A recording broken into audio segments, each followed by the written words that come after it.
Welcome back. Third episode of the Junkyard Dawgcast this week. I'm Jake Rowe with Dogs 24/7. With me, Kip Adams and Rusty Mansell.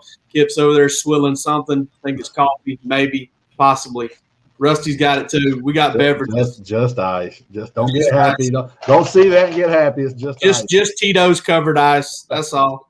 But yeah, we're back. We're gonna talk about Wednesday leans. All right. And then we're going to get into mailbag questions, and we're going to answer some from the Junkyard over at Dogs 24/7 and some from you guys over here on YouTube. Hit that subscribe button. We are live on YouTube.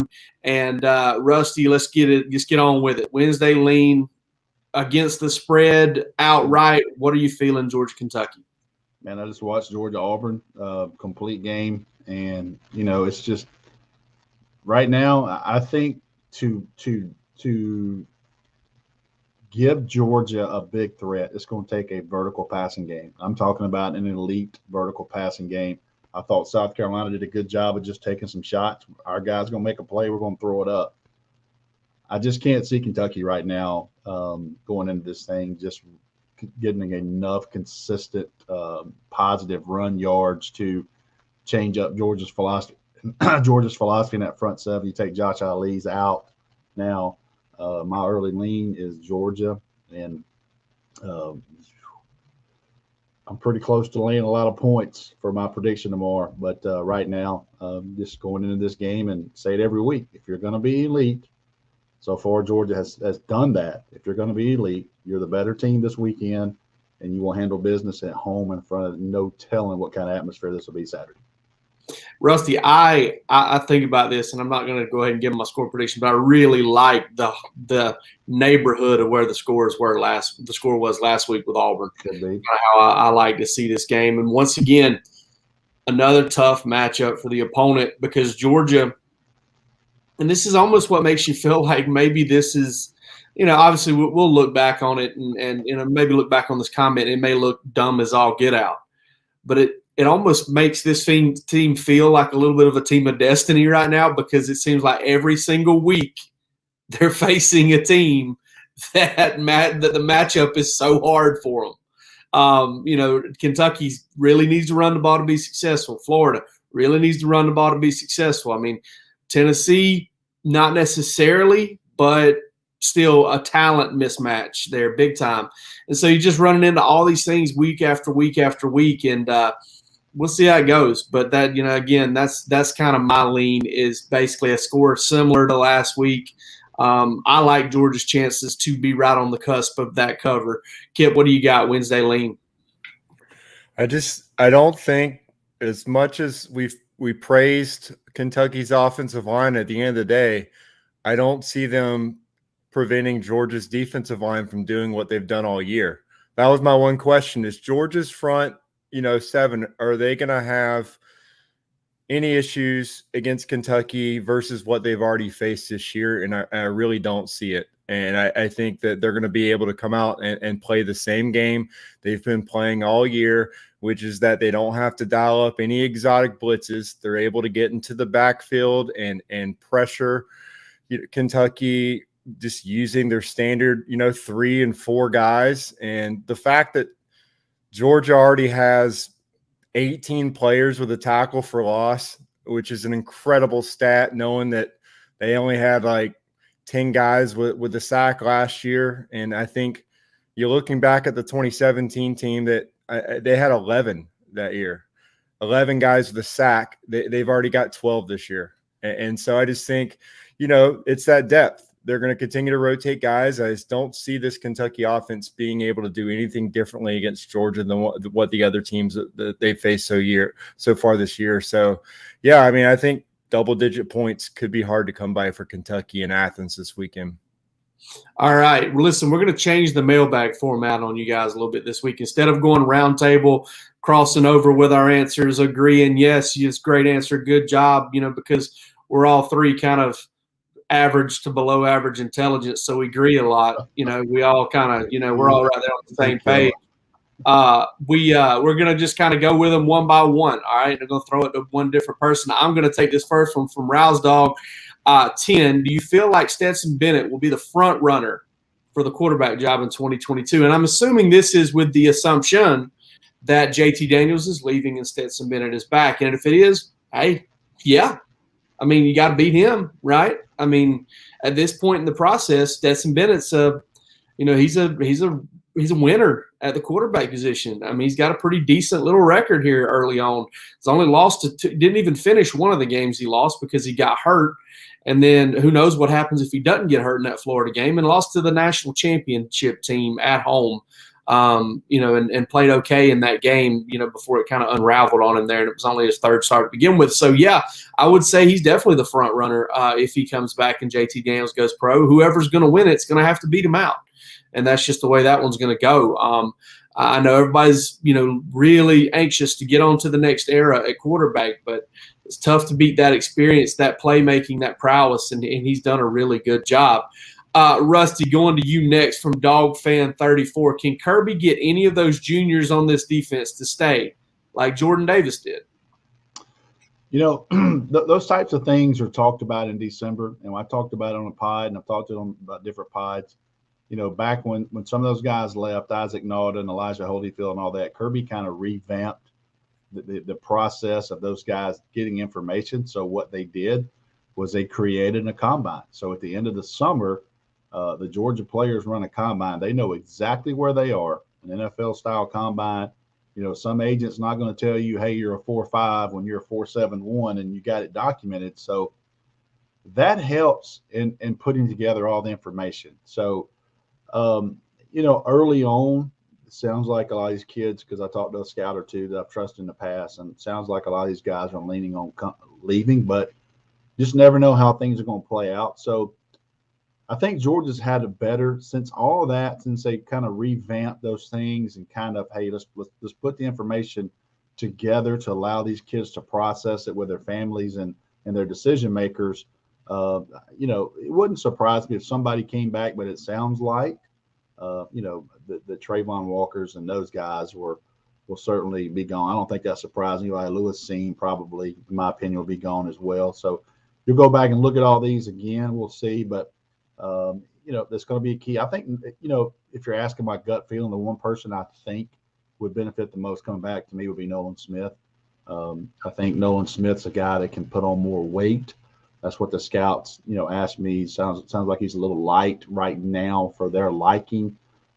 He's certainly playing fantastic, but I think another year of growth and adding some weight for him would be beneficial. So that would be huge for Georgia to bring back that type of edge guy, because you're going to lose Adam Anderson and those guys. So it's going to be a little different up there. So we'll see how things go. But one thing is, Kirby Smart, after that year, with a few of those guys that left that probably shouldn't have left at that time, they gather information a lot different now, and I think that process has helped and be beneficial to everyone. Hey, you win a game on I think it may be the second Monday in January. You win that game. There's probably a lot of them on their way out, and I think most people will be fine with it. So we'll see how it goes later on in the season, and if there's some unfinished business. I'm sure Georgia fans would trade a national championship for unfinished business and players coming back. All right, Kip, this one's to you, man. LG Dog 9, halfway through the season, which defensive player has exceeded your expectations for the season? Same question on offense. What you got? Well, I think a lot of the guys that have kind of stood out so far this year really haven't been a surprise. Jalen Carter, we knew a lot of talent. Same with Trayvon Walker. Adam Anderson, to Kobe Dean. These are guys that we already had high expectations for, and they had, tremendous talent, obviously high recruiting rankings as well. I thought about two guys, and I'm really going to go with, a guy that is kind of caught on as of late and is really doing, really well against the run and the pass, and that's Devontae Wyatt. A guy that's kind of just been part of the rotation and, waited his turn a little bit. But right now, he's just playing outstanding football, very disruptive. I think he's got 2.5 tackles for loss. He's had a couple sacks, a lot of quarterback hurries. I know they keep that stat at Georgia. I know he's in double digits one of 5 guys with 10 or more quarterback hurries so far this year. But I just really like what he's doing along the defensive line. I mean, they're able to rotate guys in. They got Jordan Davis in there just doing his thing. Nazir Stackhouse. They got a lot of depth there. But I just think when Devontae White's on the field along with those guys, it's just really a completely disruptive front, and they're able to really get a push in the backfield with a lot of times just 3 guys. So really like what Devontae's done. Channing Tindall was the other guy that I kind of thought about. He's racked up a lot of tackles when he's been on the field, made a big impact. Another guy that's kind of been in the rotation and waited his turn, and now seems like when he's on the field, really good things happen for Georgia's defense. I think offensively, it's a lot easier to answer that question. I mean, it's got to be Ladd McConkey. I know Brock Bowers, leads the team in receiving yards, and that's a surprise. But injuries have kind of played a role there. But we knew that he was, highly thought of by the Georgia coaching staff when they recruited him, and all summer. Ladd McConkey's not a guy that we really discussed. Rusty was obviously high on him, but when we were talking about guys at the halfway point of the season who might be in the top 2 as far as receiving yards, Ladd was not a guy that was really mentioned, I think, on the podcast or really by anyone. And I think the thing that's most impressed me about him is the fact that he hasn't dropped a pass yet. And I don't believe in superstition, so I'm not going to worry about saying that 6 games in. The guy hasn't dropped a pass, and he's averaging 17.5 yards a catch. And I just think what he's doing after the catch, what he's doing on his route running. I mean, that game against Auburn, outstanding out there. His route running is just exceptional. And he's made it known that he is an SEC caliber player and one of the better ones right now, as a freshman. And so I just think that he's definitely made himself a name. And halfway through the season, I think that Georgia fans are definitely glad that Kirby Smart and that coaching staff, brought him onto the roster, and he's made a big impact. So, again, I think Ladd McConkey's done great things and probably is going to be making a couple more plays in the weeks to come. Yeah, no doubt about it. And Rusty tried to tell us. We wouldn't listen. Ladd McConkey, big time camp. It was hard to stay on the table for somebody that hadn't done it yet, but right. I kept hearing, fall camp, like this guy, every scrimmage, Ladd McConkey, and here we are.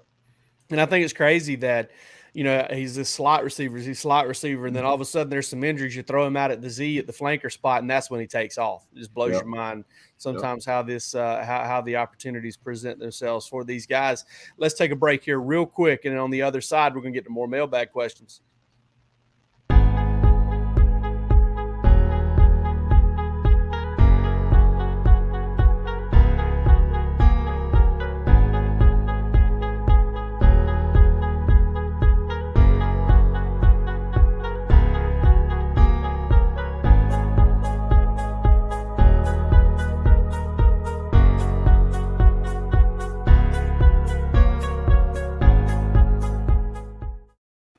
All right, speaking of wide receivers, speaking of Ladd McConkey, Chice, I hope I said that name, maybe Cheese, whatever. Once we hopefully get all of our receivers back from a Georgia perspective, what do you guys see the rotation looking like? Do Ladd and AD get as many snaps? Well, no, they're not going to get as many snaps because, let's imagine for a second that Jermaine Burton and Marcus Rosemy, Saint, and George Pickens and everybody else, Georgia is completely healthy receiver. I mean, it's either those guys get 0, like they got this past game, and Ladd and AD get all of them, or Ladd and AD see less snaps, and that'll happen. Their snaps will go down. Hopefully, if you're Georgia, you're hoping that their efficacy, their speeds, their play, their everything gets better with a chance to kind of share the load a little bit. But I do see kind of a condensed receiver rotation at that point. Ladd McConkey, AD Mitchell, you're going to see the tight ends involved. You're going to see Marcus Rosemy, Saint. You're going to see George Pickens and Arian Smith in certain situations, and a lot of Jermaine Burton. All of those guys are going to play. I would say that you're probably your primary 4, 5, 6, there. I mean, you're looking at Kieras and Ladd McConkey in the slot. You're looking at AD and George Pickens or Jermaine Burton out there at the split end position if George is able to come back. You're looking at Marcus Rosemy out at the split end position. Jermaine Burton playing some at flanker. I mean, both those outside guys are kind of interchangeable in some situations. So all of those guys are going to play and they're going to get some snaps. But yeah, those guys that have been playing almost all the snaps lately, they're definitely going to go down. All right, we got one more, I believe, from our Dogs 24/7 crowd, and this is from Cousin Cody. He says, "What freshman has made a bigger impact this season, Brock Bowers or Keely Ringo?" Rusty, this ain't an easy one, Rusty. That's a good question, because you want Brock Bowers in the headlines and you don't want Keely Ringo in the headlines, right? Because so it's, you look at both of them, and I think the natural thing was like, hey, Brock Bowers is killing it. Well, you don't hear a lot about Keely Ringo, and that's a good thing. That's almost like an interior lineman. You don't hear much about, Cedric Van Pran. He's doing his job. And Keely Ringo, seems to be doing a tremendous job on his side of the field right now. You don't see his name brought up a lot. He had a ball dropped over his shoulder last week by Bo Nix, which was a perfect pass. And there's nothing you can do about that. He used the sideline to stay in phase and just dropped it over his shoulder. It's going to happen. So, that's a very, very good question.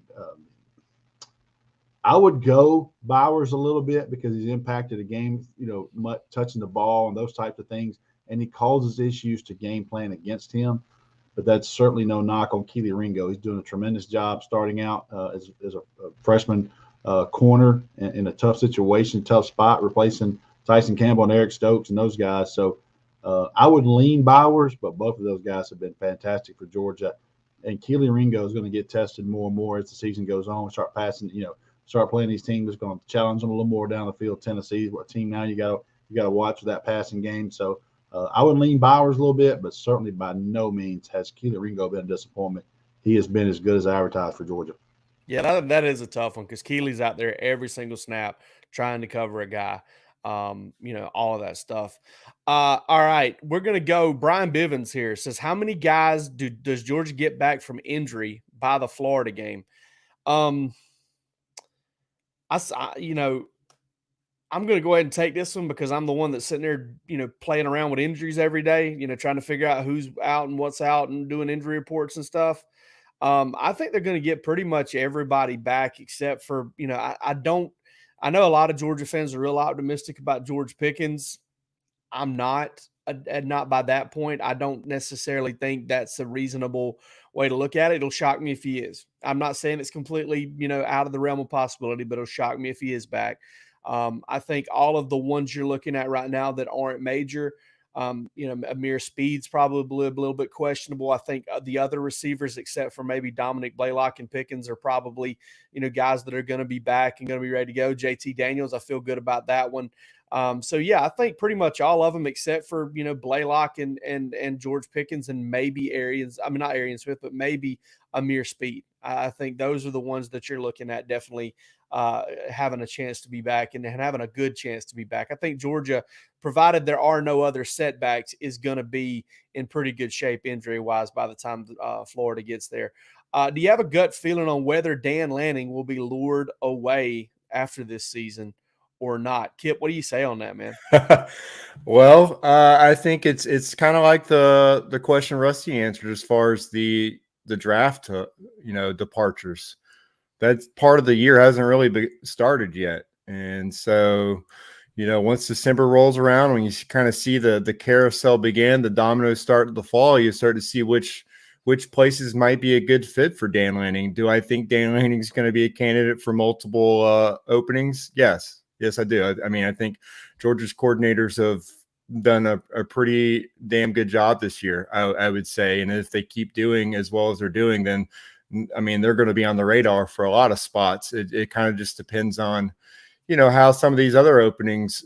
Obviously, USC is the one everyone is looking at now because it's already open. But we could have multiple ones here in the SEC and the Big Ten as well. And I think, do I think Dan Lanning's in line for maybe one of those? Probably tough to get as your first head coaching job. But I think that, if a guy like Matt Campbell, leaves for another job, that's definitely a position that, they'd probably consider looking at Georgia's coordinators. That'd probably be pretty good hires for a program like that. I just think that right now speculating on that is like Kirby Smart says, it's kind of those are hypotheticals, and you can't really give too much intel on things like that. But I think Kirby Smart knows that his staff is going to get poached every single year that they have a lot of success. That's the whole goal. And I think he prepares for that. And I think he already knows if he's losing, if he loses a coordinator, he's already got his plans made for who he replace offensive, defensive coordinator. And I mean, just looking on Georgia's staff now, I mean, they have multiple assistants who aren't coordinators here who could be coordinators either Georgia or, comparable programs. So I think that, if Dan Lanning gets a head coaching job, it could be an in-house promotion. And I know that those might not be as exciting for fans. They always want to get basically former head coaches for every coaching spot on the staff and stack that list. But I think that Kirby Smart's trying to build a program that develops from the inside out a lot, because he wants the best guys already on his staff. And I think that so far, you just look top to bottom, Georgia's got a pretty good coaching staff. So if Dan Lanning is not on this coaching staff next year, it means they probably had a really good season and that they're probably going to get a really good replacement. All right. Last two here. Rusty, I'm going to throw this one to you, man. Jermaine King says, if Lanning does leave, the way this is worded cracks me up, because it's Will Muschamp, but it's just one Will. So will Muschamp be the top assistant to replace him? It would have to be the favorite there, no question. He knows the system. At that point, he would have spent a year in Athens to know kind of Kirby and Dan's philosophy, how that worked, how those guys did it. Obviously Kirby Smart trusts Will Muschamp, and those two are thick as thieves now. They've known each other for a long time. Will hired Kirby his first job down at Valdosta State, got Kirby with him to LSU. Two went to Miami together. They spent a lot of time around each other, played together, I think 1 year maybe as a freshman when Will was a senior. So that would be the natural progression. Just don't beat around the bush. It'd be interesting to see if Buster Faulkner, if Monken was not there, would Buster Faulkner, who's a former OC, you always talk about Kirby one step ahead of the game. Well, he's sitting here. At one point, he had two former coordinators off the field. He had Buster Faulkner off the field, who was a former offense coordinator, put up huge numbers at Southern Miss. Then you had Will Muschamp kind of off the field, and things kind of changed for a minute. So you like to think that he's one step ahead if something were to happen. But if you're hiring the right people, this is what happens. I mean, some Georgia fans will get into panic about things like that. But if you're hiring the right people, you're going to deal with this every single year. Every single year you're going to deal with this. Nick Saban deals with it every single year. So if you're hiring the right people, if you're winning games and you're producing, people are going to come after your staff. And Kirby Smart's starting to get a little tree under him. These head coaches, Sam Pittman, Mel Tucker, all these guys. So that looks good for him. And certainly he knows the route of being an assistant coach to a head coach. He understands that path. So that's a good thing. You come to Georgia, your path to getting to be a head coach is a lot easier. So that's a good thing to have and a good problem to have. All right, this last question is not exactly in my wheelhouse, but I'm going to answer it anyway because I listen to two of the best talk about recruiting all the time.